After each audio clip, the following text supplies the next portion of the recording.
nueva clase de Biología General y Celular para Bioquímica y Farmacia. Hoy vamos a desarrollar la unidad número 5, continuidad de los seres vivos. Donde vamos a ver ciclo celular y mitosis en esta primera entrega. Sabemos que todos los seres vivos somos herederos de un material genético que se transmite de generación en generación por el proceso de división y reproducción celular. Las células de los distintos organismos pasan durante su vida por distintos periodos, cada uno de ellos característicos y claramente diferenciado. Cada tipo celular cumple con sus funciones específicas durante la mayor parte de su vida, creciendo gracias a la asimilación de materiales provenientes de su ambiente y con ellos sintetizan nuevas moléculas por medio de complejos procesos regulados por su material genético. Cuando una célula aumenta hasta llegar a un determinado tamaño, su eficiencia metabólica se torna crítica, entonces se divide. En los organismos pluricelulares se produce un crecimiento a partir de una célula, denominado huevo o cigoto, como así también se aumenta la masa tisular y se reparan los tejidos lesionados o desgastados por aumento del número de células.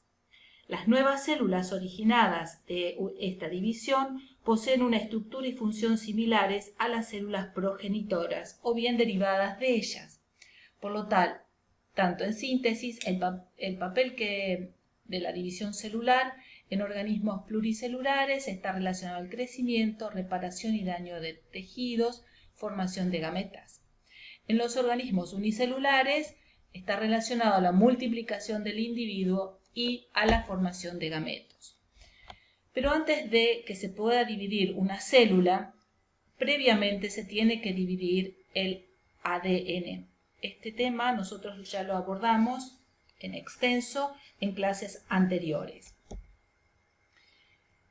El ADN, que es una molécula muy larga y ocupa mucho espacio en el interior del núcleo celular de la célula eucariota, tiene la capacidad de presentarse en dos estados. En un estado descondensado, que nosotros denominamos cromatina, y en un estado condensado, denominado cromosoma. Para llegar al máximo estado de condensación, que es la del estado de cromosoma, el ADN, junto con las proteínas histónicas y no histónicas, pasan por toda una serie de estados de condensación. El primer estado de condensación está relacionado con la formación de los nucleosomas, que contienen un conjunto de 8 moléculas de histonas representadas en formas de perlas o de cuentas, que forman un centro proteínico alrededor del cual se enrolla el ADN de doble cadena. El ADN que rodea las histonas consiste en 146 pares de bases nucleotídicas. El largo del otro segmento de ADN que une a los otros grupos o cuentas, es de 60 pares de nucleótidos. Este octámero de histonas está formado por dos moléculas de la proteína denominada H2A, 2 de H2B, 2 de H3 y otras 2 de H4. El siguiente grado de condensación de la espiralización es el primer grado de condensación, y esto lo hacen el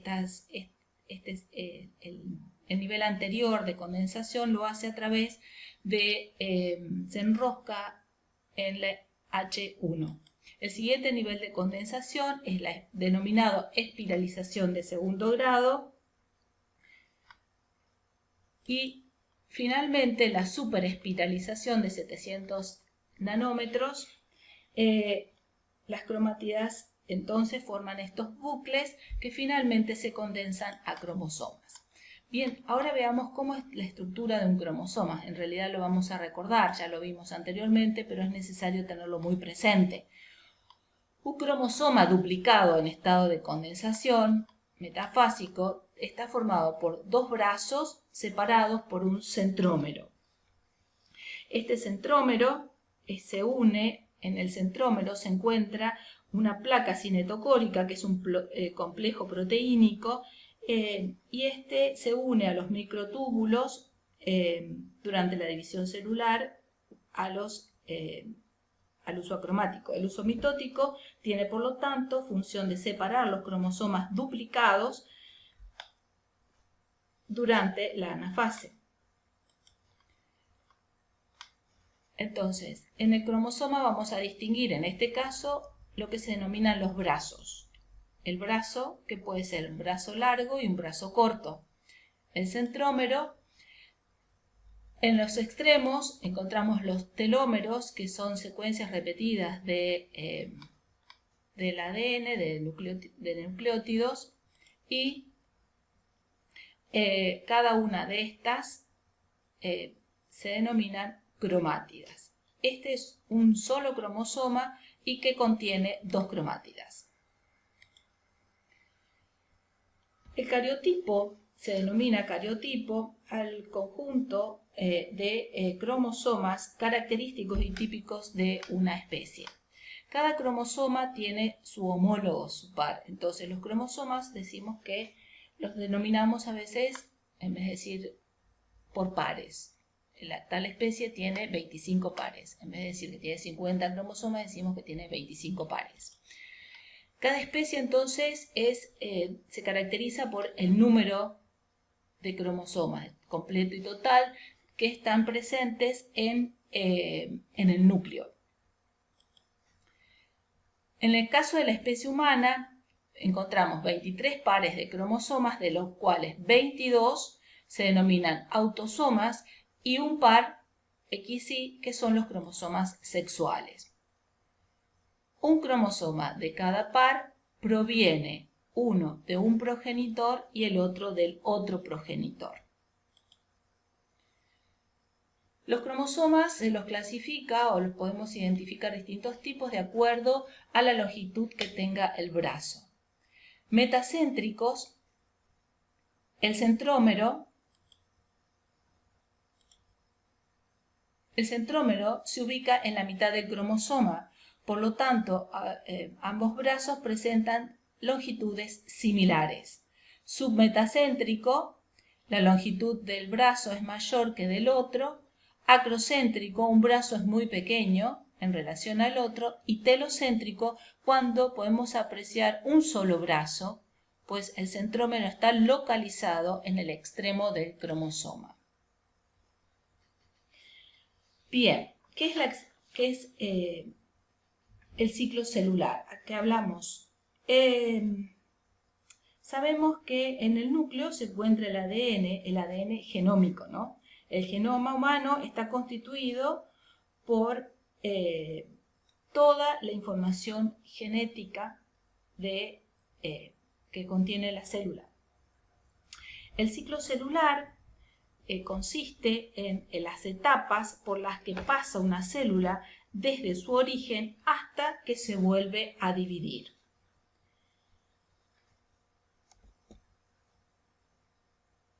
En el ciclo celular nosotros vamos a encontrar fases. Una gran fase denominada interfase, que comprende las subfases G1, S y G2, y lo que es propiamente la división del núcleo, que puede ser, la división puede ser por mitosis o por meiosis. Cada uno de los periodos de la interfase se caracterizan. Vamos a caracterizar al periodo G1. En este periodo, la célula incrementa el material enzimático, sus organelas se replican, así como otras moléculas y estructuras citoplasmáticas también aumentan en número. En consecuencia, la célula aumenta de tamaño. Algunas estructuras son sintetizadas por la célula.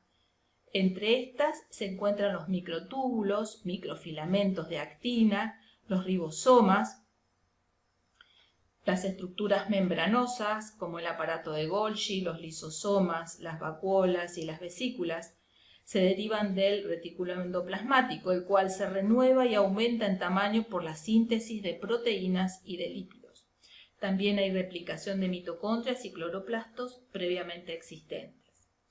Las células en G1 pueden detener su progresión del ciclo y entrar en un estado denominado G0, donde pueden permanecer durante días, semanas o años antes de volver a proliferar y en ocasiones nunca más dividirse, como por ejemplo fibras musculares esqueléticas que no se dividen, pero sí renuevan sus organelas citoplasmáticas.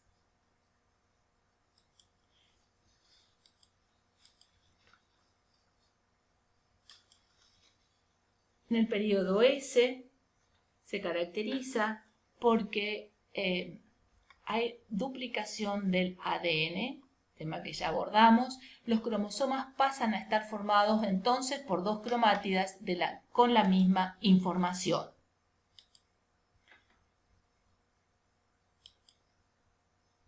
El periodo G2, que se caracteriza por la síntesis de algunas proteínas necesarias para entrar en el periodo M de mitosis. En muchas células, este periodo es corto respecto del G1 y del S. Entonces, la célula se divide por mitosis o por meiosis. Previamente, ya sea por mitosis o por meiosis, previamente pasa por la interfase por todos estos periodos. La duración de cada uno de las fases o periodos depende de la célula, pero en términos generales el periodo G1 y S son los periodos más largos. Existe toda una serie de regulaciones respecto del ciclo celular, porque es fundamental que la célula, luego de dividirse, en el caso de la mitosis, se obtenga dos células con la misma información, la misma calidad y el mismo número de cromosomas.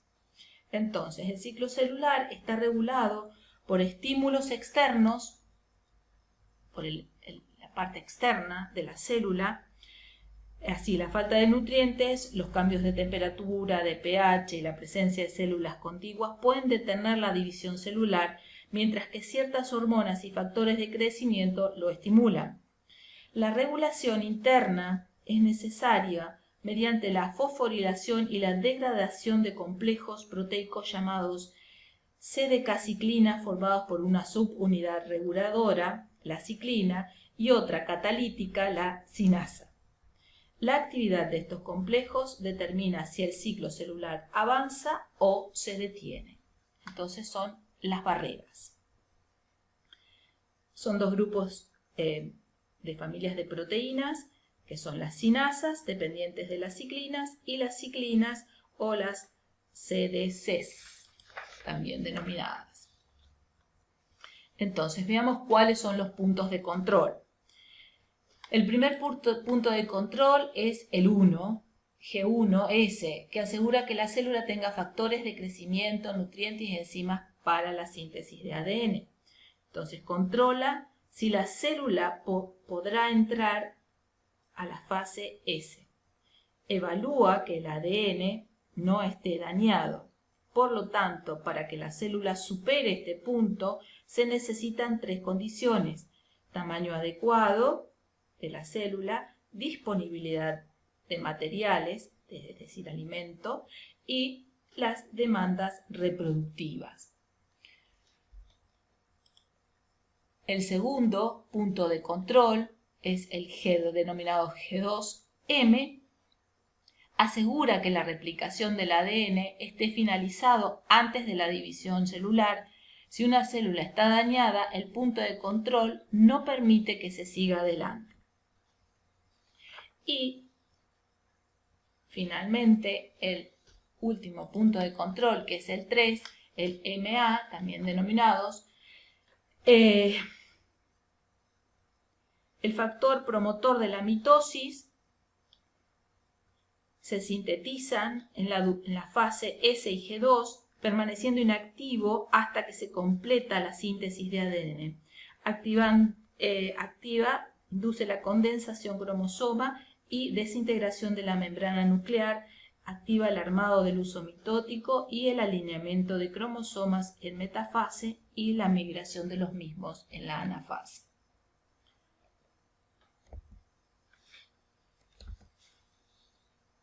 La mitosis. Dijimos entonces que la mitosis es una división celular, en realidad es la división del núcleo, que va acompañada por la división del citoplasma. Tiene diversas funciones. Interviene en la reproducción, una reproducción asexual, en la reproducción de todo el organismo, en el caso de los organismos unicelulares. También interviene en el crecimiento y en el desarrollo de los organismos pluricelulares y también en la renovación tisular en el caso de los pluricelulares con tejido. La mitosis, entonces dijimos que es un proceso dentro del núcleo, donde interviene el ADN. En esta división vamos a distinguir distintas fases: profase, metafase, anafase, telofase, y la última es una división del citoplasma denominada intercinesis. Las células en intensa actividad metabólica, preparándose para la mitosis, necesitan de todos los elementos que mencionamos anteriormente, todos los materiales, para poder entrar en mitosis. Durante la interfase, entonces, dijimos que el material hereditario se encontraba, el ADN se encuentra en el núcleo, y cuando comienza la mitosis, durante la profase, la cromatina comienza a condensarse y se vuelve, comienza a condensarse y puede ser visible al microscopio óptico como cromosomas pero duplicados. Los centríolos, en el caso de las células animales que tienen centríolos, comienzan a moverse a los polos opuestos de las células y las fibras cruzan la célula para formar el huso acromático. Al final de esta fase, la membrana nuclear se disuelve y los cromosomas quedan en el citoplasma. El nucleolo también desaparece. En la siguiente fase, que es la metafase, denominada metafase, ya los centríolos se ubican en cada uno de los extremos de la célula y los cromosomas están totalmente condensados.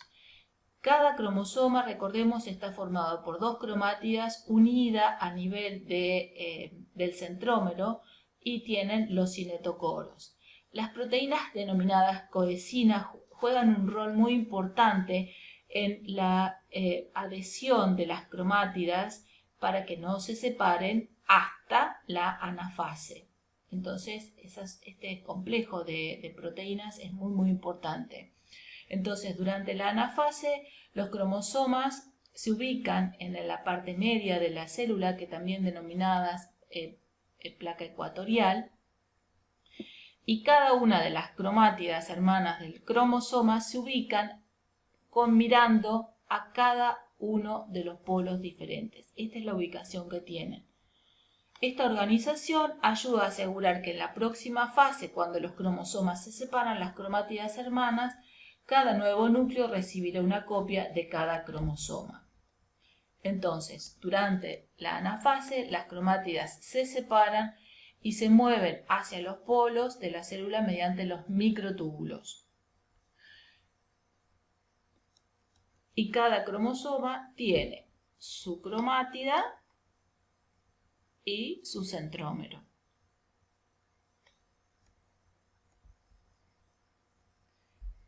La otra fase es la telofase, en la cual las cromátidas llegan a los polos opuestos de la célula y se comienzan a formar las membranas la membrana nuclear. Los cromosomas comienzan a descondensarse, no se hacen visibles al microscopio óptico y las fibras del huso se dispersan. A partir de aquí comienza la citocinesis, en el cual en las células animales ocurre por la formación de un anillo fibroso compuesto por microfilamentos, actina y miosina.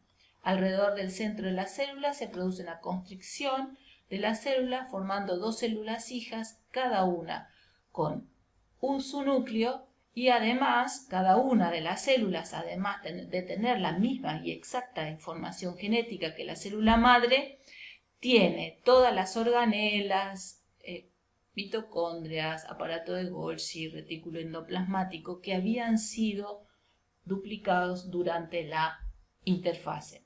En el caso de las células vegetales, la citocinesis comienza durante la telofase y se forma una placa celular. Las vesículas del aparato de Golgi que originan la placa celular son guiadas a su posición por las fibras del huso que quedan entre sus núcleos hijos. Y a partir de aquí se forma la lámina media y también se restablece la membrana plasmática, y esa lámina media va a dar origen a la pared primaria. Estos es algunos ejemplos de la duración del ciclo celular. Una vez que las células terminan su ciclo de vida en una de dos maneras, o pueden morir por accidente debido a un daño o una lesión, o bien pueden estar programadas para morir por apoptosis. La apoptosis es una parte normal del desarrollo y mantenimiento del organismo, es un proceso ordenado en el que no se desarrolla un proceso inflamatorio, es algo natural, forma parte del ciclo de la célula. Una vez que la apoptosis inicia, la célula experimenta una serie de pasos que lo llevan a la autodestrucción. Cuando una célula muere por daño o por envenenamiento, el proceso se denomina necrosis. Una neoplasia es un crecimiento anormal de células. Una neoplasia benigna no es cáncer, una neoplasia maligna es un cáncer. Es un crecimiento celular desordenado, las células se dividen de forma incontrolada y se tornan invasivas. El cáncer resulta de la mutación de los genes que regulan el ciclo celular. Dejo esta tabla con algunas preguntas para que contesten como a modo de autoevaluación. Esta es la bibliografía recomendada. Muchas gracias. Hasta la próxima.